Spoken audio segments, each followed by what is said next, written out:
After my fiancée became my sister-in-law, I squeezed 20 billion from my cold-hearted father and walked away from Jingbei, the city that broke me. Then I posted on social media. My fiancée ran off with my brother. This young master is officially single and available. The photo? An ab shoot I paid 6 figures for. 1 second later, her girls were already blowing up Sable's phone. Sable, are you serious right now? Riven is that fine. Any woman with eyes would fall for him. I can barely keep it together myself. And you're just letting him be single? The moment Sable hears I'm gone, she panics. She orders her assistant to track me down immediately, but the answer she gets stops her cold. I've already left the country. Ms. Shen, someone of your status cannot travel abroad right now. This time he may actually be done with you. Sable's pupils tighten. A memory hits her. That conversation at the club. Sable, just came from your little love nest, huh? That Riven, cocky as hell on any normal day, acts like nobody exists, but around you he goes all soft and clingy. It makes my heart ache just watching. When are you going to marry him already? I freeze mid-step, heart pounding, face full of hope, but what I hear is, just having fun. Marry him, please. Her tone is breezy. 7 words, light as air, but to me, they land like 7 poison-dipped blades, driving straight into my chest. The private room goes dead silent. Even her closest friends are stunned. I don't know how long it lasts until someone finally dares to speak. No. Seriously? Sable, it's been 3 years. You're still carrying a torch for someone else? Someone else? My mind goes blank, completely blank. Sable has a first love. I stand there like a puppet with no strings, frozen outside the door, listening as Sable gives a quiet hum of confirmation. When we broke up, he asked for 3 years. He'd try other people, and so would I. And if we still had feelings for each other, we'd get back together. So I did what he asked. 3 years. I've done my part. She pauses. He should be coming back soon. I feel like I've been struck by lightning. Ice cold all over, trembling down to my fingertips. 3 years of closeness. Every moment I thought we were truly connected. And it was all just his experiment. But what about Riven? You know his personality. If he ever finds out, but before she can finish, I slam open the heavy door to the private room. Everyone inside jumps. Every head snaps toward me. I stand in the doorway, pale as a ghost. I stare straight at the woman seated at the head of the table. She doesn't flinch. No surprise, no panic, just that same cool, untouchable look. If she had even the smallest feeling for me, her face would not look like that right now. I walk up to her and study every inch of her face. Sable, don't you have anything to say to me? Nothing worth saying. It's exactly what you heard. We were just having fun. I always assumed you knew. Dash made a bet with you. Win me over, and you get your pick of any car in his garage.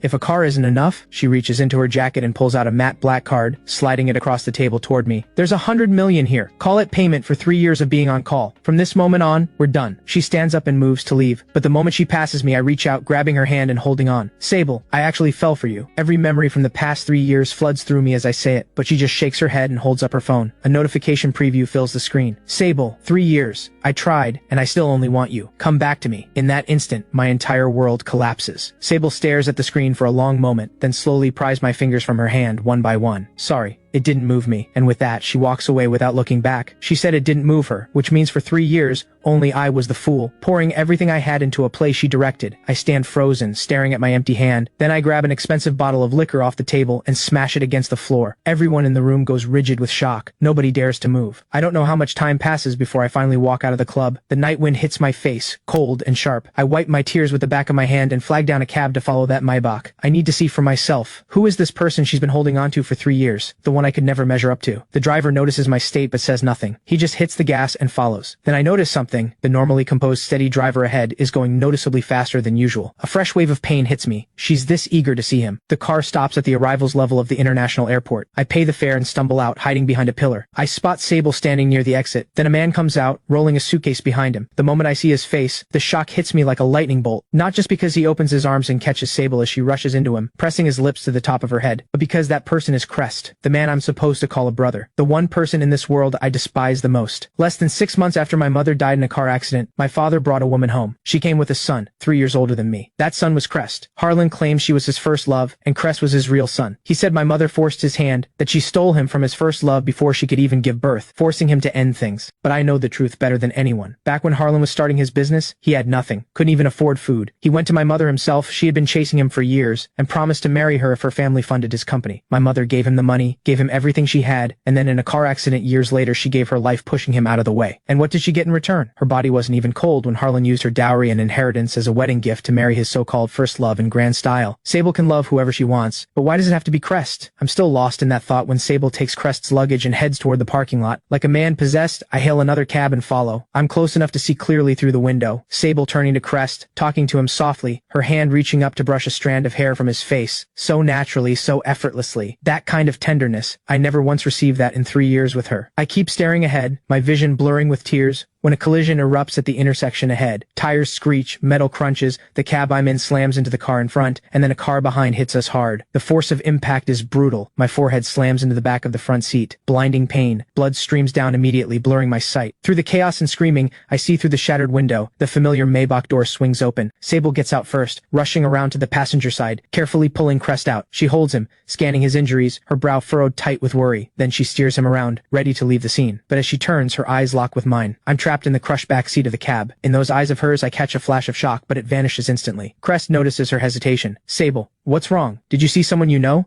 I'm fine. If someone needs help, go check on them. I heard one of the cabs got hit pretty bad. A few seconds of silence. Then Sable turns away. No one I know, just strangers. She supports Crest and walks away from the wreckage without a single glance back. When I come to again, I'm in a hospital. A nurse is adjusting the IV drip in my hand. Seeing me open my eyes, she says, Mr. Fang, you're finally awake. Your injuries are serious. You'll need to stay for observation, and we need to reach your next of kin to handle the medical bill. But my eyes are empty. I don't react. The nurse repeats herself, Mr. Fang, and then a familiar voice cuts through. The bill's already been paid. I whip my head around. Sable is standing in the doorway. The nurse reads the room and quietly slips out. Sable steps in, her gaze moving over my bandaged wounds. Then she reaches out, as if to touch my forehead. I turn away. Miss Shen runs an empire. Why waste time checking on a stranger? Sable's hand stills. If I don't come, who will? That lands. Who do I have? My mother died too soon. My father always chose someone else. Vera never had a real place in my life. That house stopped being home a long time ago. For 3 years, it was Sable. Showing up every time I needed someone, making me lean on her, making me believe I'd finally found somewhere safe. And now the same person is the one who pushed me back into the dark. Even if no one comes, I don't need you here. You're the one who said it. We're done. I'm not that desperate, Miss Shen. You don't want me. You think I'd still come crawling back? I draw a long breath, holding on to the last scrap of my pride. You didn't actually believe me when I said I fell for you, did you? I was just saying stuff. We were both just playing around. Oh, and Sable, you're exhausting to watch. Sable stares at me, at my forced anger and my red-rimmed eyes. Her brow creases. She's about to say something when a nurse rushes in. Miss Shen, Crest's examination is finished and he's been asking for you. The moment I hear that, I react like I've been stepped on. Then go. Get out of here and go be with your precious first love. I don't need you. Sable holds my gaze for a moment, silent, then finally speaks. I'm not here for any personal reason. You're Dash's friend. He asked me to check on you. That's when I finally laugh. Even though it pulls at the wound on my face, the pain is nothing compared to what's in my chest. Sable, don't worry, I know better than to read into it. At that moment, something shifts in Sable's chest. This is the first time she's ever seen me cry. Her lips part,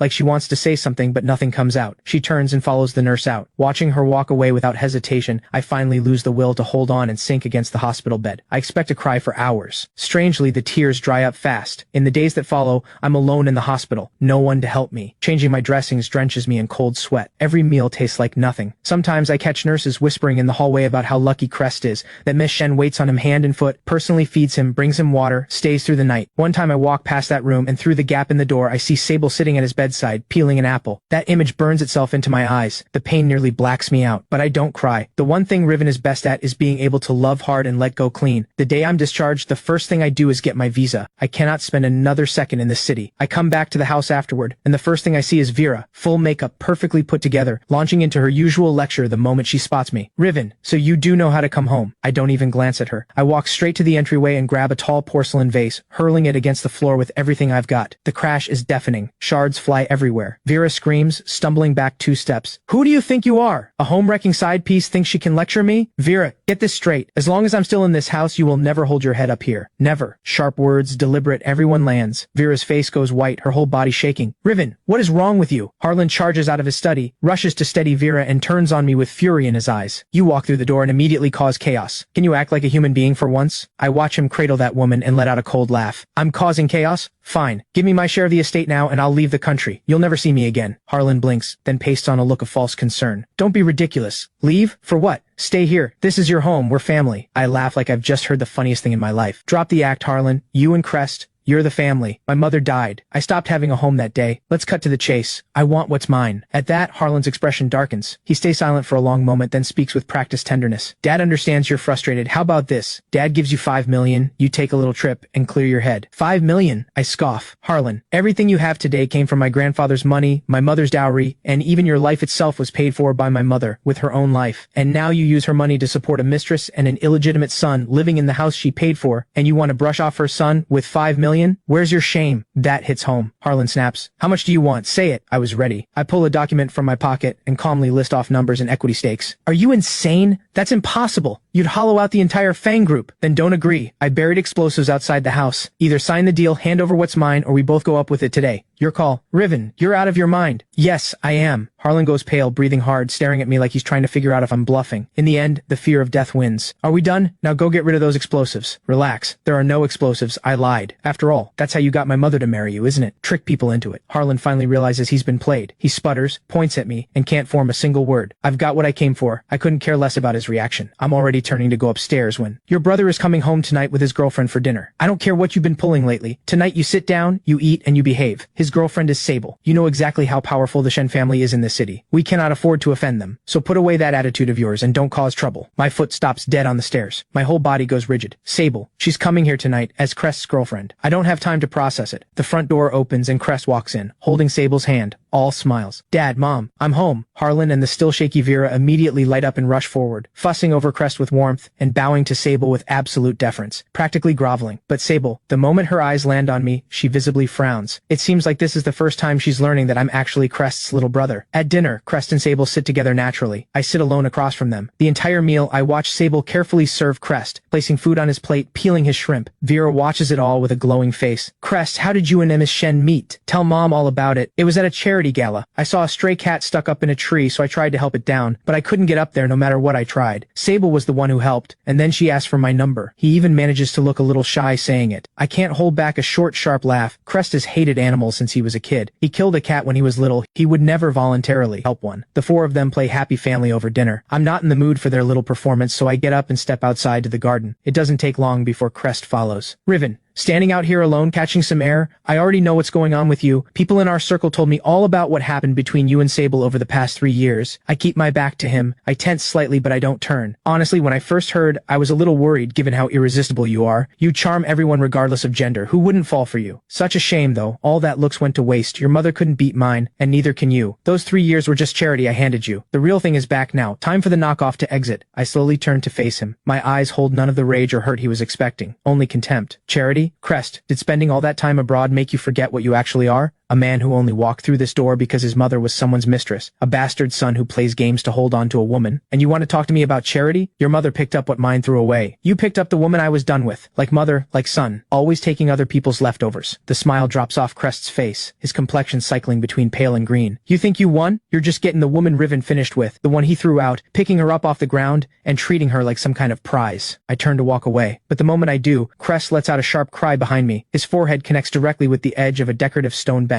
Blood pouring out instantly. Almost at the same moment, Sable, Harlan, and Vera come rushing out from the living room. Crest is on the ground, hands pressed to his bleeding forehead. Dad, Mom, Sable, don't blame him. I just lost my footing. Vera throws herself at her son, pulling him close. Crest, how can you be so foolish? After everything he just did to you, you still cover for him? Harlan goes rigid with fury, finger pointed at me. Riven, what did you do to him now? I stand there and watch this carefully staged frame-up, my gaze moving over the raging father, the fake mother, and finally landing on Sable. Crouched beside Crest, carefully checking his wound, then looking up and glaring at me like she wants to tear me apart. Good. She doesn't believe me either. Fair enough. Crest is the one she truly loves. Why would she take my side? I think about it for a second, then walk over step by step, and in front of everyone's horrified eyes, I pick up a heavy ceramic pot and bring it down hard on the exact spot Crest already cut open. A dull crack. Then Crest screams, louder and worse. I let go, drop the shattered pot, and say clearly, just so everyone knows, that first time wasn't me. This time was. Everyone freezes, including Sable. I drop the remaining ceramic shards and turn to leave, but a hand seizes my wrist with incredible force. Sable. Her grip is iron, her face dark as a storm. Chairman Fang, if your son behaves like this and goes undisciplined, I won't be letting this go. Harlan is torn between worrying about Crest and fearing Sable's influence. He bows without hesitation. Miss Shen, don't worry. I'll deal with this ungrateful little punk personally. He calls for the security guards on the spot. Grab him, drag him to the ancestral hall and make him kneel. You wouldn't dare, I fight back, glaring at my father with every bit of venom I have. But Harlan turns to Sable, fawning as he asks, in your opinion, making him kneel in the ancestral hall to reflect, is that punishment enough? Sable helps Crest to his feet, blood still streaming from his forehead, and sweeps a cold gaze over me. What she says is brutal. That's too light. I noticed a riding crop hanging in the study. That's not just decoration, is it? She guides Crest away without a backward glance. I stand there, stunned, watching her go. She just told Harlan to whip me. Harlan catches on immediately, and barks at the guards. You hear hear me? 30 strikes with the riding crop first, then drag him to the ancestral hall. He doesn't get up without my say-so. I fight with everything I have, but they pin me down. Too many of them. And I let my guard down. I told myself Crest's words didn't get to me, but they clearly did. Otherwise, a few sentences from him wouldn't have set me off like that. I'm hauled away to a side room. When I come back to myself, I'm lying in my own room, feeling like I've been crushed into pieces. Nanny May is quietly applying medicine to my wounds, wiping tears as she goes, whispering softly, "Young master, please just apologize to the master. Why put yourself through this?" I shake my head weakly. Give in. Give in to this family, and they'll pick me clean. Nothing left but bones. I pause and pull out a smile that looks worse than crying. It was just a beating. I got my shots in at Crest too. Fair trade. I can take it. I force myself to reach under the pillow and pull out a bank card, pressing it into Nanny May's hand. Take this. She startles, and pushes back immediately. Young master, I could never take your money. Take it. I planned this out a long time ago. I'm not coming back. You came with my mother from her family home. Staying here now, they'll never treat you right. This is enough for you to live out the rest of your life with ease. Trust me, quit and leave this place. Nanny May stares at the thin card in her hand, then looks at me, broken and bruised on the bed, still thinking of her, and breaks down completely. Tears stream down her old face as her knees buckle. I stop her. Nanny May, I'm actually in the mood for your lotus root and pork rib soup. Okay,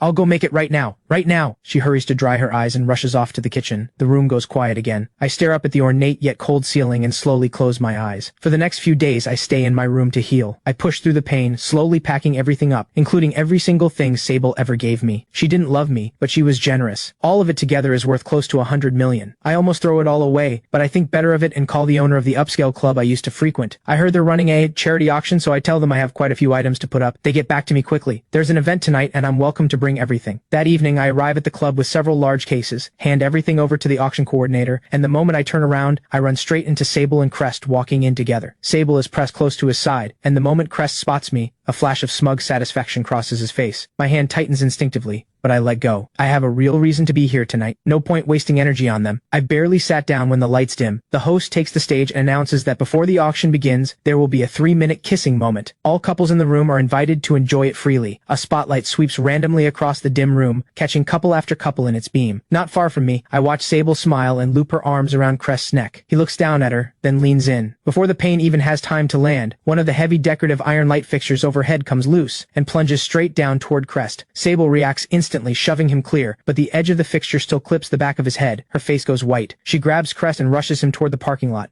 racing to get him to the hospital. Another fixture comes down and hits me. Pain so sharp I nearly black out. A bystander gets me to the hospital too. The accident hits fast, ends fast, and only a few of us were caught in it. I barely finished recovering at home and now I'm back in a hospital bed. I've barely been settled into my room when Sable storms in, her expression dark and terrifying, looking at me like she wants to tear me apart. Riven, I reviewed the security footage. You bribed a club employee and deliberately loosened that fixture trying to drop it on Crest, didn't you? Are you out of your mind, Sable? Besides you, who else would want him dead that badly? Riven, I seriously underestimated you. There's nothing to say because there's nothing to find. Sable, you have no right to accuse me. Accuse you? Looks like without some real consequences, you won't talk. She pulls out her phone and dials. I need you to bring someone in. Riven Fang, second son of the Fang family, suspected assault. Send people now. Hold him for a few days. Let him cool off and think. My eyes go wide, my face stripped blank with disbelief. She's actually using her connections to lock me up. Then what does it mean that I got hit by that fixture too? Within minutes, uniformed officers arrive at my room, ignoring both the doctor's objections and my injuries, and they take me by force. The days that follow are hell on earth. In there, I endure everything. The others in the cells seem to have been given special instructions. They come at me relentlessly, fists and boots. When they finally release me a few days later, I barely look human anymore. Every inch of me is broken, barely breathing. The only thing that drags me out of that place is a message on my phone. My visa has been approved. I take a cab back to the estate, ready to grab my bags and get to the airport, when I walk straight into Dash. He'd just gotten back from traveling abroad, heard everything and came running. The moment he sees me, his face crumbles with guilt. He can't stop apologizing. Riven, I'm so sorry. This is all my fault. I never liked my cousin's ex, so I pushed you to stir things up with him. I never expected it to go this far. I didn't know her first love was Crest. If I had, I never would have dragged you into it. It's not your fault. It's over. I've let it go. I'm leaving the country. I probably won't be coming back at all. Dash goes still, then tries to hold me back. Riven, don't go. Stay here. I'll have your back. Whatever I have, you have half. No, there's nothing left here worth staying for. Before I leave, I take one last look at this house. Every childhood memory inside it, now filled with Harlan and his mistress and their son like they own the place. I pull out the can of gasoline I had prepared ahead of time, tune out the housekeeper's pleas, and douse the place without expression. Then I light it. Flames rise and swallow everything. I pick up my last bag and walk away without looking back. Dash drives me to the airport, apologizing the entire way, offering me every car in his garage to make up for it. I just shake my head and lean against the window. window. Me, Riven, even without any talent to my name, just this face alone is enough. Whatever I want, the next one will always be better than the last. That's right, the handsome Riven gets whatever he wants. At the airport, Dash hugs me and won't let go, still apologizing. I know his heart. I don't blame him. This isn't on him. I give him a gentle pat on the back, then let go, give him a casual wave, and head for security. Dash watches until my figure disappears into the corridor. He stands there in silence for a long time before he finally works up the nerve to call Sable. The phone rings for a long time before she picks up. Sable? Dash's voice is sharp. I know you're into Crest, but you and Riven were still together for 3 years. He's leaving now. For good. You can't even come say goodbye? Silence on the other end. Then, after a few seconds, Sable's voice comes through. Who left? Riven. He's gone. Took the first available flight out. He said he's never coming back on anyone else's terms. Are you satisfied now? Dash almost shouts it, then slams the call shut. The harsh dial tone fills the silence. Sable stays frozen in place, phone still raised to her ear, unable to move. Gone. Left the country. Never coming back. These words pile into her head like blows. She frowns, tosses her phone back onto the desk, and tries to refocus on the critical merger documents in front of her. But all those dense, tightly packed words and numbers crawl across the page like chaotic ants. She can't focus. Her mind keeps looping back, unbidden, to the look on my face right before they took me away. That look. She tugs at her collar, restless, and stands at the floor-to-ceiling window. She stares out for a long time, then suddenly grabs her car keys and strides out of the office.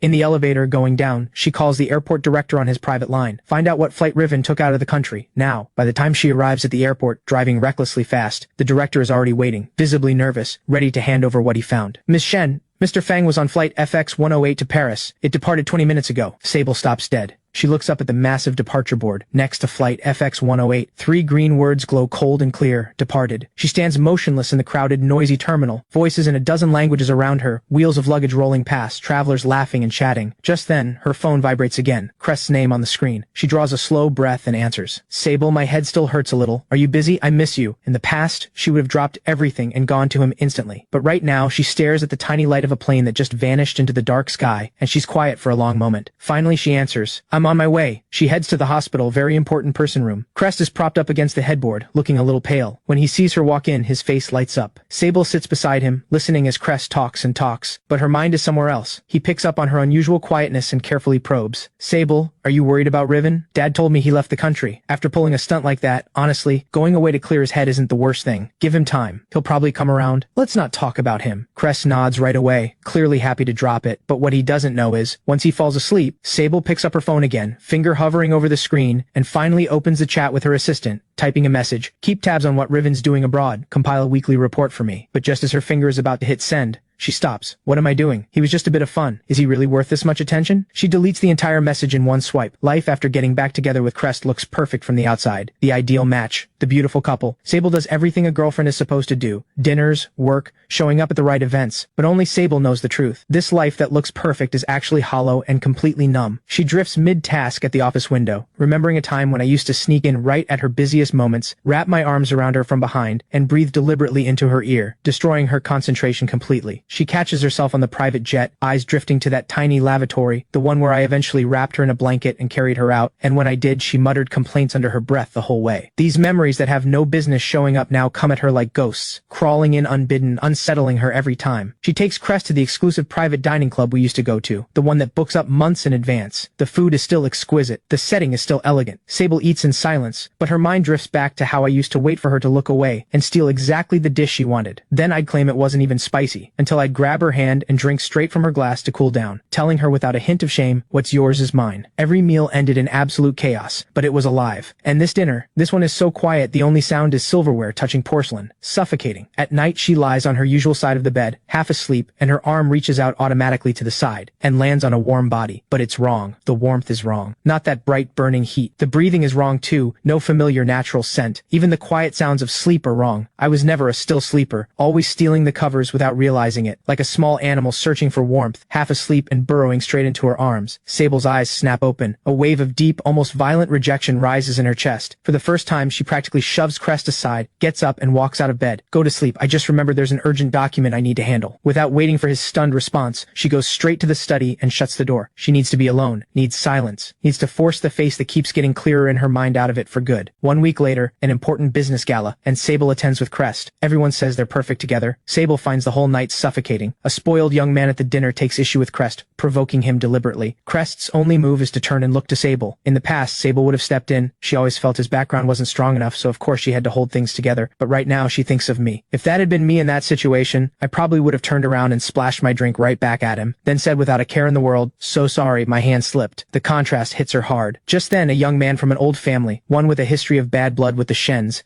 and a mouth that never knows when to stop, saunters over with a drink. "Heard you and Riven had a falling out. He's off living it up abroad. What a shame. I've always been curious what it's like." Before he can finish his sentence, Sable delivers a single, zero-warning slap straight across his face. He doesn't see it coming. Crashes to the floor with a cry, blood pouring from his nose. The entire room freezes, every person staring at what just happened. Sable looks down at him without an ounce of pity. "Who do you think you are?" Then she turns, ignoring the man on the floor, ignoring every shocked face in the room, leaves them all with "Watch your mouth," and walks out with an equally stunned Crest in tow. It is the first time in her life she has ever lost control like this at an event that mattered, and it was triggered by a single throwaway comment about me. On the ride home, the car is heavy with silence. Crest seems shaken, and after a long pause, he carefully speaks up. "Sable, my mom called again today asking about when we're thinking about marriage." Sable presses her fingers to her temple, her voice flat. "There are a few cross-border merger deals at critical stages right now. It's a busy time. Let's talk about it later." Late that night, Sable sits alone in the study and opens a password-protected album on her phone. Inside is a single short video. It's from a gathering of friends a few years ago. "Someone dared me to sing. I gave in, jumped up on stage, grabbed the mic, and launched into an upbeat pop song." She doesn't even remember when she saved this. She genuinely doesn't know. She watches the figure on the screen, free, alive, unbothered, and compares it to the stillness of her life now. Something squeezes around Sable's heart, tight, suffocating. She shuts the video off hard, flips the phone face down on the desk, chest heaving. Time passes, and before long, 3 years are gone. The capital's international airport. Sable is returning from a major overseas business trip, Crest accompanying her as her fiancé. The arrival is meant to be low-key. They take the very important person corridor to stay clear of the crowds, but the moment they step out,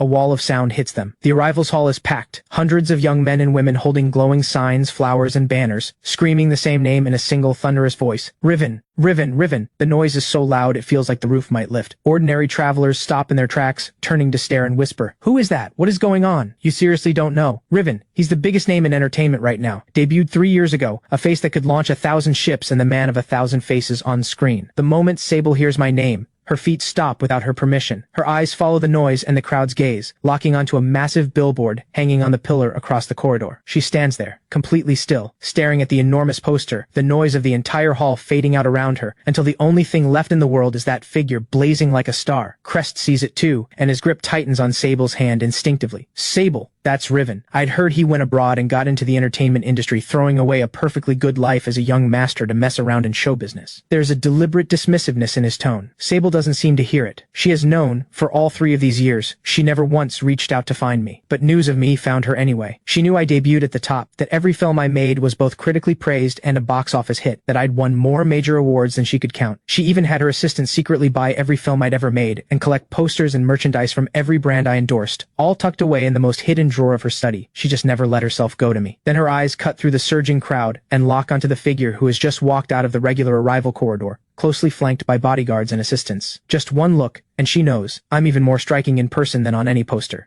While Sable watches me across the crowd, a woman suddenly bursts through the fans with a bright laugh, holding an enormous armful of Ecuadorian roses. It's Soleil, heiress to the Shang family. Soleil takes my carry-on bag with ease, leans in and whispers something in my ear, and I burst out laughing. Genuinely, loudly. Watching this, something in Sable's expression cracks, the air around her dropping so cold that even Crest shivers. The crowd practically carries them into the parking lot. By chance, Sable's car is parked right beside the stretch Lincoln belonging to my team. Sable watches Soleil hold my door open with a smile. Just as I'm about to get in, something makes me pause. I turn, and my eyes find Sable's. I give a polite nod. "Sable, why is she here?" "Not my problem." At the same moment, Sable's heart shoots up into her throat. She can actually hear her own pulse, but the very next second, it goes dead silent. Because what she sees in my eyes is a stranger looking back. Riven barely tilts his head in Sable's direction, as if acknowledging a random fan who recognized him. Then he looks away, completely unbothered. He ducks into the car without a second's pause. Soleil, meanwhile, has noticed Sable. She pulls the door shut, and through the window she raises an eyebrow in Sable's direction, lips curling into a slow smirk. Then the black stretch Lincoln peels away, disappearing through the exit of the airport parking garage. Watching all of this, Sable stands frozen, rooted to the spot. Crest calls her name several times from beside her, but she doesn't hear a word. There is only a low, steady ringing in her ears and one thought, playing on repeat: he saw me, and he looked right through me. Back at the hotel suite, Sable drops herself hard onto the couch. She doesn't sleep. Not a single minute. The airport plays over and over in her mind. The way Riven looked at her, like she was nobody. The easy intimacy between Riven and Soleil. And that parting smirk from Soleil. Every detail is a needle dipped in poison, pressing into her skin. And it's only now that she realizes she cannot stand the way Riven looked at her. And she absolutely cannot stand another woman standing beside him. The more she thinks, the more she unravels. She shoves herself upright, walks to the minibar, and pours herself a shot of something strong. She throws it back in one go. Then she grabs her phone. She calls her assistant. I need everything on Riven's whereabouts in Jingbei, his address, every move he's making for the next week. And Soleil, what has she been doing for the past 3 years? What exactly is she to Riven?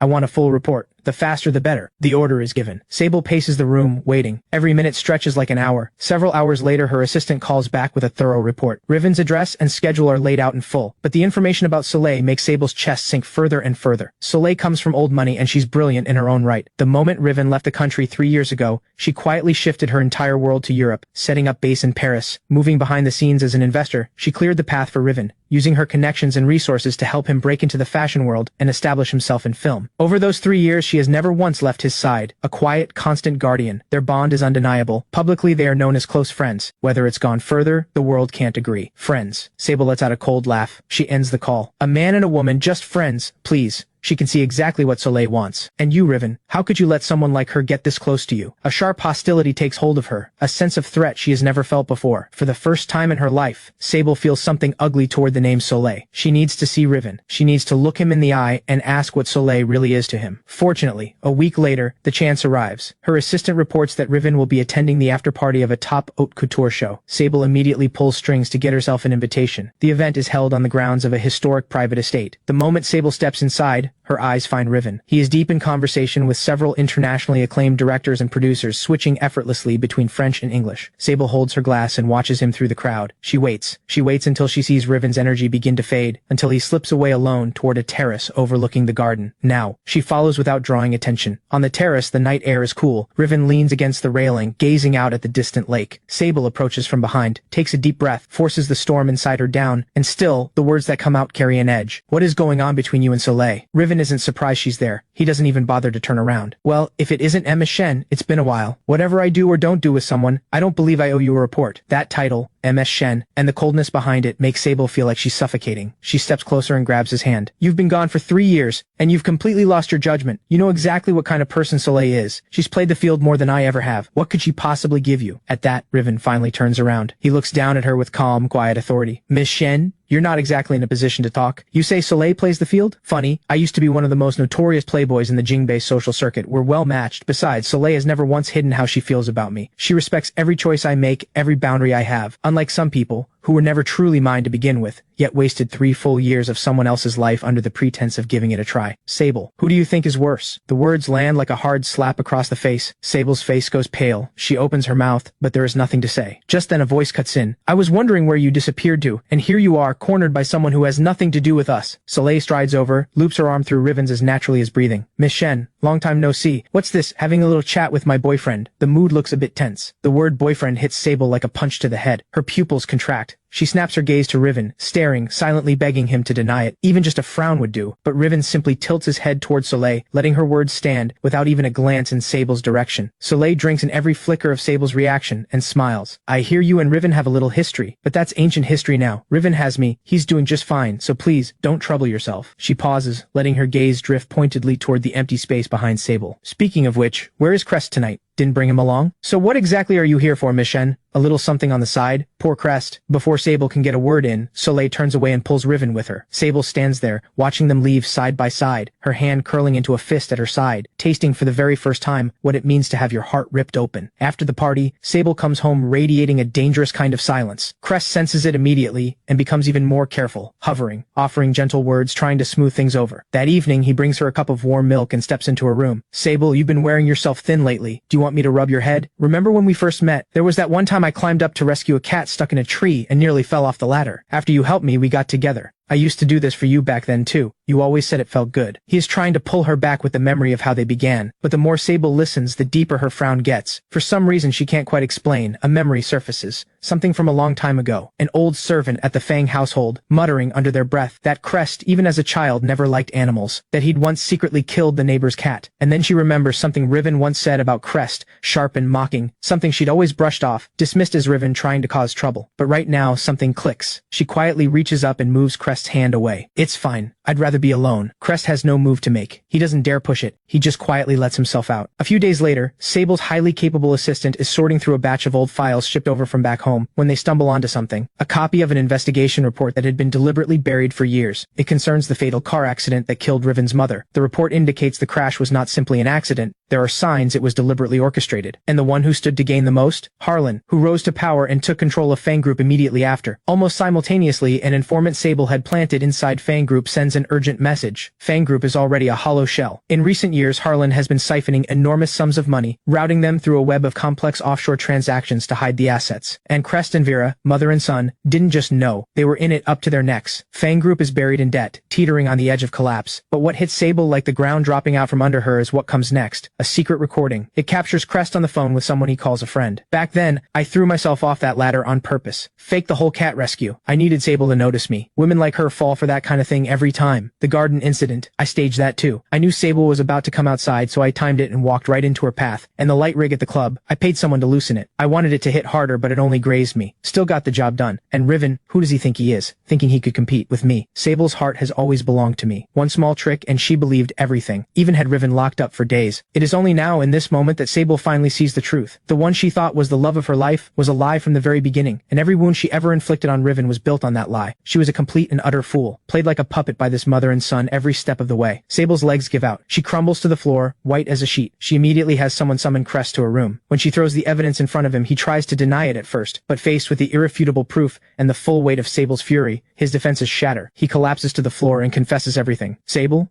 I did it because I love you too much. I was jealous of Riven. I just wanted you to care about me more. I'm sorry. I was wrong. I know I was wrong. Please, give me one more chance. Sable stares down at the twisted, desperate thing Crest has become. She feels no mercy, just disgust. And at the same time, Riven's face surfaces in her mind, unbidden. Even at his lowest, even in his worst pain, Riven never begged, never crawled. In this moment, everything becomes clear. The one who made her heart move was never Crest, this fake constructed illusion of a first love. It was always the real one, vivid and alive and true. Riven, who gave her everything he had even after she had torn him apart. Whatever she told herself she felt for Crest, that was just self-deception. Now that the truth is out, Sable moves with ruthless efficiency. She orders Harlan to immediately return every asset he stole, then uses her connections to hand the evidence of Crest and Vera's crimes over to the authorities. She ends things with Crest, completely, permanently, severing every tie, without a moment's hesitation. But when it's done, what she feels is not relief, it is emptiness. Riven, I'm in so much pain. Where are you? I need to see you. I want your forgiveness, even if there's only the smallest chance you'd give it. For the first time in her life, Sable sets aside every shred of pride and dignity. She goes to the villa her assistant tracked down and waits outside. At 7 in the evening, she stands there holding an elegant paper bag. Inside, a signature cake from a classic bakery that Riven used to love, flown in especially. She remembers how much Riven loves sweets, especially when he's in a bad mood. How just one bite of something sweet would ease the tension out of him. But she waits in that car the entire night, until her eyes are bloodshot, until she looks hollow and worn, until the sky begins to pale, and finally a familiar sports car pulls up and stops at the villa gate. Riven steps out from the driver's side, walks around to the passenger side, and opens the door for Soleil. Soleil reaches up and ruffles his hair, says something that makes Riven laugh, warm and unguarded. The sight of it cuts straight through Sable. She shoves open her car door and strides toward them. Riven, can we talk? Riven turns at the sound of her voice. When he sees who it is, his brow immediately creases. Miss Shen, why are you here? There's nothing to talk about. Sable takes a desperate step forward, fumbling for her phone, scrambling to pull up the evidence. Riven, please listen to me. I've looked into everything Crest and his family did. I was wrong about you. The garden, the light rig at the club, your mother's accident, none of it was an accident. It was them. I was blind. I was stupid. I let them fool me. But before she can finish, Riven raises a hand. So? Sable goes still. The truth is out. And then what? Did you think I'd come running to you in tears and say now that you finally know, let's be together? Sable, your apology, your regret, none of it means anything to me. The damage is already done. The humiliation of being discarded by you like garbage, the pain of having my wrist broken in that detention center, these things don't disappear because you say you're sorry or because you show me evidence. As he speaks,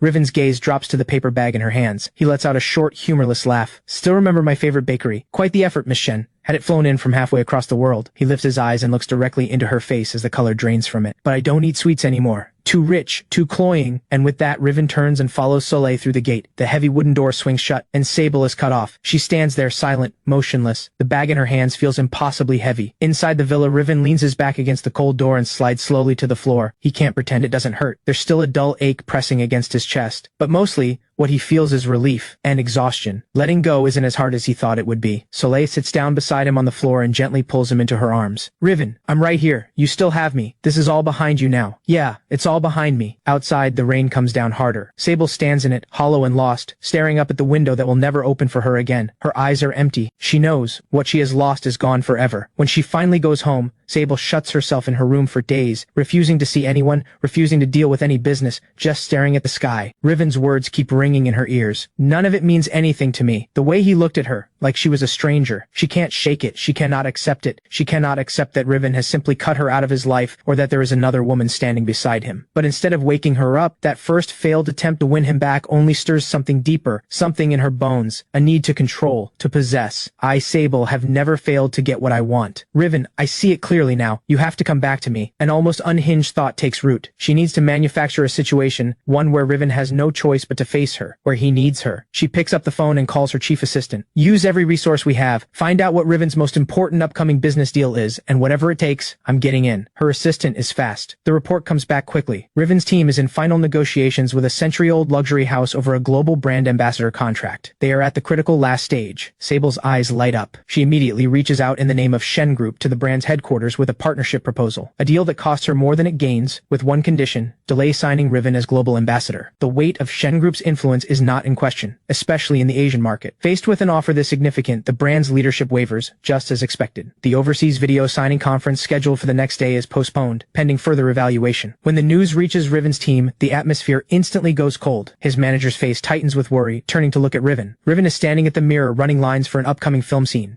He hears the news and his expression goes flat. Of course, this is exactly Sable's style. She wants to force him to bow his head. Soleil is sprawled lazily across the sofa, scrolling through her phone, but the moment she hears this, she puts it down and comes to stand beside Riven. Relax, I'm here. Sable's reach only goes so far. When the overseas video conference is rescheduled, the large screen in the brand's boardroom comes to life one window at a time. Riven, then Soleil's team, then Sable. The meeting begins. The brand CEO chooses his words carefully, referencing the more strategically compelling partnership Shen Group has proposed. The hesitation behind his words is clear. Sable takes her cue. Shen Group has tremendous faith in your brand's future. We believe this partnership will be a win for both sides. As for the ambassador selection, I believe it warrants more careful consideration to ensure the individual's image truly aligns with the brand's core values at the deepest level. She never names Riven directly, but the implication is unmistakable, that Riven might not be up to the role. The atmosphere in the meeting drops to freezing, and then Soleil's unhurried voice slides in. Miss Shen, it's been a while, tell me. Not enough to keep you busy back home, so you've come all the way over here to weigh in on who gets cast in the European fashion world? She turns her gaze directly to the CEO, voice shifting, firm and clear. Charlie, Riven's image, professionalism, and market influence speak for themselves. The Shang Family Foundation has long been one of your most significant art sponsors. I personally have deep admiration for what your brand stands for. I believe choosing Riven as your global ambassador is the only right decision. As for certain outside interference, she pauses, eyes cutting across the screen to where Sable sits. Business has its rules.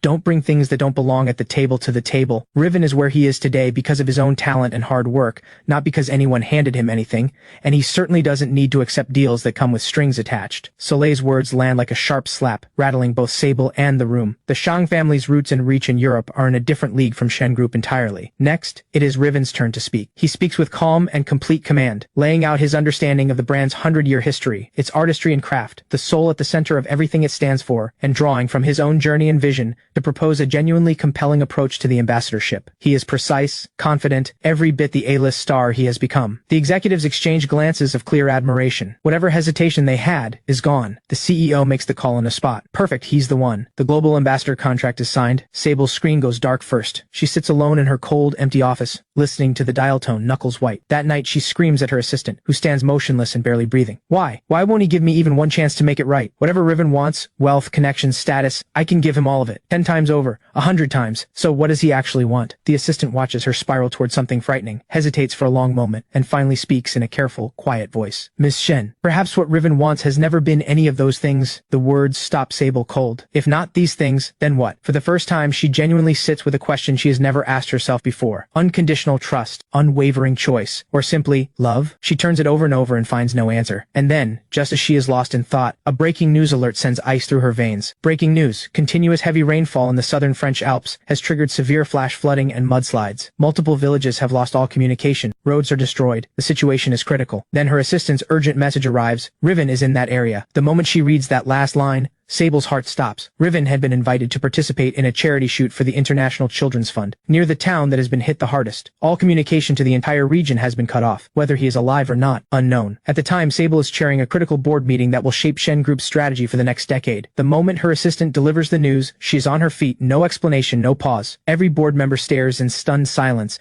as she drops the documents in her hands and walks out. Get a plane ready now. Fastest route to Nice? No. Go straight to the nearest airport that's still operational. Contact every rescue organization in the area. Hire the best teams available. Money is no issue. I'm going myself. Corporate strategy, business empires, none of it matters now. There is only one thought in her head. Find Riven. Hours later, Sable arrives with a highly experienced, well-funded professional mountain rescue team, forcing a landing at the closest small airport still able to receive aircraft. The weather is brutal. Thick black clouds blanketing the sky, wind and rain lashing everything. Without stopping for a second, Sable boards the waiting helicopter and heads directly toward the area where all contact has been lost. But the helicopter cannot land. It can only hover above a relatively stable patch of ground. Against the crew's protests, Sable is the first one down the rope, rappelling down into the mud below. The rescue team leader surveys the destroyed road ahead, flooded, collapsed, littered with fallen trees, and grabs her arm. Miss Shen, the conditions ahead are too dangerous. The mudslides are still active. You cannot go in. Less talking. Lead the way. Sable's eyes are red. She is already at the front, pushing forward. The floodwater rises past her calves, bone-chilling cold. Rocks keep breaking loose from the hillside, the wind strong enough to knock a person off their feet. During one scramble to dodge a small collapse, a boulder comes rolling hard toward the pack behind her, the one carrying critical rescue equipment. Without thinking, Sable throws herself at the pack to knock it clear. The rock catches her left arm instead, its edge opening a deep gash, right down to the bone. Miss Shen, a team member lunges toward her to bandage the wound, but Sable waves them off. No time. She tears a strip of cloth, wraps it roughly around the gash, and pushes forward, jaw clenched. After more than 10 hours of relentless, brutal searching, they finally find Riven inside a classroom on slightly elevated ground, completely surrounded by floodwater. Riven is there with several teachers, comforting dozens of terrified children. His hair is a mess, his face pale, his clothes soaked and filthy, but he is calm. He is even telling the children a quiet story, trying to chase the fear from their eyes. When Sable staggers into the doorway, caked in mud, stained with blood, everyone freezes, including Riven. He looks up, and the moment he sees her, his face goes completely still with disbelief. Their eyes meet. For a few seconds, time stops. Sable sees Riven standing there, alive, unharmed, and something she has been holding tightly for days finally releases. She doesn't feel the searing pain in her arm. She doesn't care about the state she's in. She crosses the room in a few long strides as everyone watches, wide-eyed, and pulls Riven into her arms and holds him tight. Riven, you're okay. Riven stands still in her grip, feeling her heartbeat hammering against him, her whole body trembling. He reaches up and pats her on the back, then pushes her away, firmly but not unkindly. Thank you for coming out here, Miss Shen. I won't forget this. I owe you. Sable's arms fall empty. The warmth on her face vanishes as she watches Riven's calm, unchanged expression. She doesn't move, just stands there. Then, the sound of another helicopter landing comes from outside.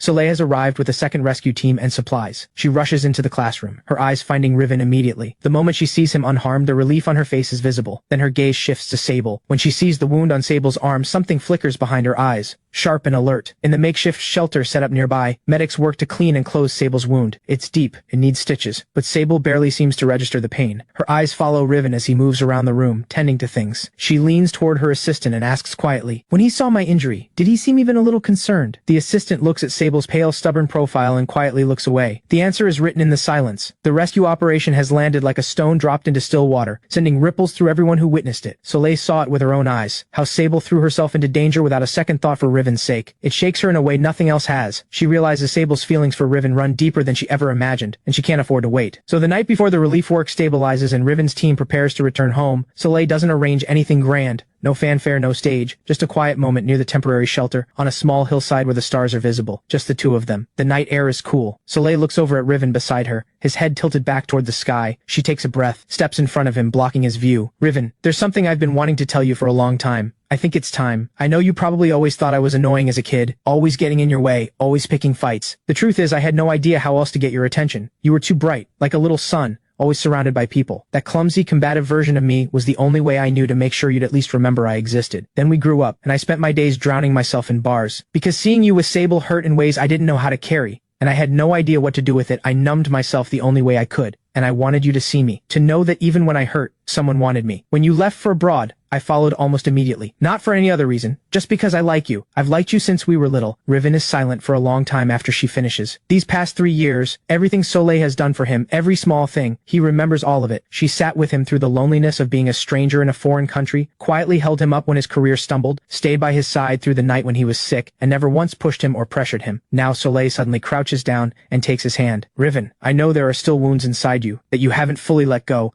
I'm not in a hurry. I can wait. I just want to ask you one thing. Will you give me the chance to be with you the right way, as your girlfriend? Riven looks at Soleil. This woman who grew up beside him, who laughed and fought and drove him crazy, and never left when it mattered most. He is quiet for a long time. Soleil's heart nearly sinks all the way. Then Riven nods, gently, a small smile crossing his face. You confess your feelings to me, I'm always going to say yes. Soleil lights up instantly. She throws her arms around him and holds on tight. Their relationship isn't announced publicly, but among those close to them, it is no secret. When the news eventually reaches Sable, however, it is the last straw. She is at the hospital at the time, having her arm treated. The wound had become infected from the rain and the search, triggering a fever severe enough that she had to be admitted. When her assistant gently delivers the news, Sable goes still for a moment, then bolts upright in bed, ripping the foredrip from her hand, then sweeping the entire medical cart off the stand with one shove. That's impossible! How could he? How dare he? What gives Soleil the right? Sable ignores the doctors, ignores her assistant, and checks herself out by force. She drives straight to Riven's villa, forgetting entirely that her arm is still wrapped in bandages, forgetting she still has a fever. There is only one thought. Go to Riven and demand an answer. The night is deep and dark. She stumbles up to the closed iron gate of the villa and pounds her hands against the cold metal bars, voice going raw as she shouts his name. Riven, come out. Tell me this isn't real. You can't do this to me. I was wrong. I know I was wrong. Give me one more chance. Riven. Security arrives quickly. Several large guards move to restrain her. She fights back, never stopping, still screaming his name. Eventually, she's dragged away from the gate, shoved into a car. Up on the second floor of the villa, a curtain shifts slightly. Riven stands behind it, watching the spectacle below, watching the woman who once held herself above everyone being hauled away like she's lost her mind. His face is blank. Then he pulls the curtain shut. The next day, Riven sits in the sunlit warmth by the floor-to-ceiling window, flipping through a newly arrived screenplay, while Soleil sits cross-legged on the carpet with her laptop, working through emails, occasionally glancing over at him. The comfortable quiet is suddenly broken by a notification on the tablet. A breaking news alert. The chairman of Fang Group, Harlan, has been formally arrested on suspicion of massive embezzlement and tax evasion. Fang Group's stock collapses instantly. The company announces bankruptcy and liquidation. An in-depth expose on the fall of Fang Group suggests a mysterious financial power may have been behind the precision takedown. The bold headlines fill the screen. Riven scrolls through them, finger pausing for just a moment. His gaze lands on the news photo. Harlan, surrounded by reporters, the arrogance on his face replaced by panic and shame. Riven's expression doesn't change. He looks like a man watching a story that has nothing to do with him. Soleil puts her laptop aside, comes to him, and settles into his arms. No words, just the quiet reminder that he is not alone. Over the days that follow, the news around the Fang family continues to unravel. Vera attempts to flee the country with what's left of the laundered money, but police are already waiting at the airport and arrest her on the spot. And Crest, losing his father's protection, his family's fortune, and watching his mother get hauled away, completely falls apart. He tries to reach Sable, clinging to the fantasy that she might still care enough to help him, but Sable's assistant stops him cold at the lobby of Shen Group's headquarters. He never even gets to see her face. Not long after, a gossip outlet reports that Crest has been admitted to a psychiatric facility on the outskirts of the city. Riven closes the news feed, rises, and walks to the window, looking out at the distance. Soleil rests her head against his shoulder. It's all over now, Riven. Yes, it's all over. The bitterness, every last piece of it, dissolves with the fall of the Fang family and the end that came for Crest. This is the moment Riven finally walks away from everything that came before. The annual International Film Awards ceremony captures the world's attention. Stars fill the red carpet. Riven walks it with Soleil on his arm. Back in Jingbei, at the top floor of Shen Group, Sable sits alone in the dark in front of the massive floor-to-ceiling windows, the only light in the room coming from the television, which is streaming the awards ceremony live. When the camera cuts to a close-up of Riven and Soleil, her pupils contract. The results are announced. Riven has won Best Actor for a film that peels back the complexity of human nature with brutal honesty. When his name is called, the entire auditorium rises. In the spotlight, Riven walks to the stage and receives the award. He gives a brief acceptance speech, thanking the director and the crew. Then his gaze finds Soleil in the crowd below. And last, there is one person I need to thank. My love, Soleil. Thank you for standing beside me and giving me strength through everything. This award is half yours. The camera finds Soleil. She is already on her feet, and she blows a kiss to him from across the room. Sable shuts the television off. Hard. In the dark, she breathes in uneven gasps. No, I cannot just sit here and watch this. I have to do something. The after party is held at the official awards hotel. It is well past midnight before Riven and Soleil finally leave, surrounded by assistants and security, heading for the underground parking garage. But as they reach the car, a figure stumbles out from behind a column, blocking their path. It is Sable. Her eyes lock onto Riven. Just talk to me. 5 minutes. No. 3 minutes, just give me one more chance. The last one. I'm begging you. Without you, I have nothing to live for. Soleil steps forward immediately. Sable, look at yourself right now. Snap out of it. Riven is with me. He is happy. Please, stop interfering in his life. Happy? What right do you have to give him happiness? What do you even know about him? Do you know he gets cold easily in winter? That he steals the blanket in his sleep? Do you know he can't handle spice but eats it anyway, and always needs ice water after? Do you know he— Riven's voice cuts through. Sable, leave the past where it is. What was between us ended a long time ago. It didn't end. How could it just end? Sable reaches for Riven's arm. Soleil steps between them. In the middle of it all, no one notices that at the entrance to the parking garage, a black car, its driver apparently drunk or the vehicle suddenly losing control, surges forward in an erratic, uncontrolled line, straight toward them. Watch out! Soleil reacts first, but someone else is faster. Before anyone can fully process what is happening, Sable throws every ounce of her strength into shoving Riven, who is standing closest to the edge, out of the car's path. The force of it sends her spinning directly into the vehicle's trajectory, a heavy, dull impact. Sable's body goes flying, like a kite with a broken string. The trauma room lights stay on all night. Riven and Soleil keep vigil on the bench outside in the corridor. When the sky begins to lighten, the door finally opens. The doctor steps out, exhausted, and tells them Sable's injuries are critical, multiple fractures, internal bleeding. After everything the team could do, she is out of immediate danger and has been moved to the ICU. But she is not in the clear yet. Close monitoring is required. Riven exhales, but the weight in his chest does not lift. They wait outside the ICU for another full day and night before Sable's vitals finally stabilize enough for her to be moved to a regular room. Soleil goes in with Riven to see her. Sable lies on the white hospital bed, tubes running from her body, face pale, visibly thinner than before. But the moment she sees Riven walk in, her eyes light up. She forces out a sound. Riven. Soleil gives Riven's shoulder a quiet pat, signals that she'll wait outside, and gently pulls the door shut. Riven walks to the bedside and sits down. The doctor says you're out of danger for now. Sable looks at him, drinking him in, and slowly lifts the hand without the IV drip, reaching for him. But when she sees the distance in his eyes, her arm falls. I'm sorry, Riven. And then the words begin to come, slow and broken. From the beginning, how Crest had deceived her, to the moment she understood her own feelings, but let pride and stubbornness stop her from ever admitting it, and the pain of losing him, the regret that never leaves. She apologizes over and over, confesses her love over and over, stripping herself of every last piece of dignity. Riven, I know I deserve everything that's happened to me, but I'm begging you, just one more chance. Let me spend the rest of my life making it right. Without you, being alive feels like nothing. Riven listens in silence, letting her finish, until her voice fades with exhaustion. Then he speaks. Sable, thank you for saving my life. I will carry that with me. A flicker of hope appears in Sable's eyes, but Riven's next words extinguish it completely. But love is not gratitude, and it is not guilt. What we had ended long ago. The day you used your connections to have me thrown into that detention center for Crest's sake, letting me suffer in there, every time you chose to believe him and hurt me without hesitation, it was already over. Sable, this is where we end. He stands. He doesn't look back. He walks to the door. Outside, Soleil is waiting. Riven goes to her, takes her hand without a word, and walks away from the room without looking back. Sable lies in that hospital bed, staring at the empty doorway, at the back of the man who is already gone. Tears fall without her realizing it. Time passes. Another year turns, and Riven's career reaches a new peak. He takes on an epic film directed by one of the world's most acclaimed directors, playing a man who holds on to his convictions in the middle of war. His performance is extraordinary, gut-wrenching in the best way. At the ceremony widely regarded as the highest honor in cinema, when his name is read aloud for Best Actor, the whole room erupts. Riven rises calmly, pulls a tearful, beaming Soleil into a tight embrace, then walks toward that stage the world is watching. Under the spotlight, he holds the award that represents everything and delivers his speech. Thank you to the cast and crew, thank you to my family, and everyone who has believed in me. And last, his gaze finds a woman in the crowd below. I want to dedicate this to my fiancée Soleil. You are the reason I know love can be this beautiful. You gave me the courage to become a better version of myself. Soleil, the rest of my life is yours. The camera finds Soleil. She is already on her feet, hands forming the words I love you across the distance. Not long after, a quiet, intimate wedding takes place at a private estate, just their closest family and friends. Sunlight, a green lawn, flowers, white fabric. Riven wears a suit made for him by a designer who is also a dear friend, clean, elegant, and walks with Soleil on his arm down a path scattered with petals. Their wedding invitation also finds its way to a few people from the past. In Jingbei, at the top floor of Shen Group headquarters, Sable stands before that massive floor-to-ceiling window, looking down at the city still thrumming with life below. She is thinner than she was a year ago. On her desk sits an elegant wedding invitation. On the day of the wedding, she doesn't go. She only goes to the office where she and Riven spent so many hours tangled up in each other's lives. Her phone screen suddenly lights up. A message from a number she doesn't recognize. No text, just a photo. Riven in his suit, standing in brilliant sunlight, smiling at the camera with a happiness that is utterly complete. A few seconds later, another message arrives. Just one line. Sable, I forgive you, and I'm letting myself go too. Take care. Sable stares at the photo and the words. Something hits her in the chest like a fist. Her hand trembles as she traces Riven's face on the screen. That smile. And then the tears come, unstoppable, falling hard and heavy onto the glass. She laughs and cries at the same time, like someone coming undone. And in the end, she presses the phone tight against her chest, against the heat still burning there.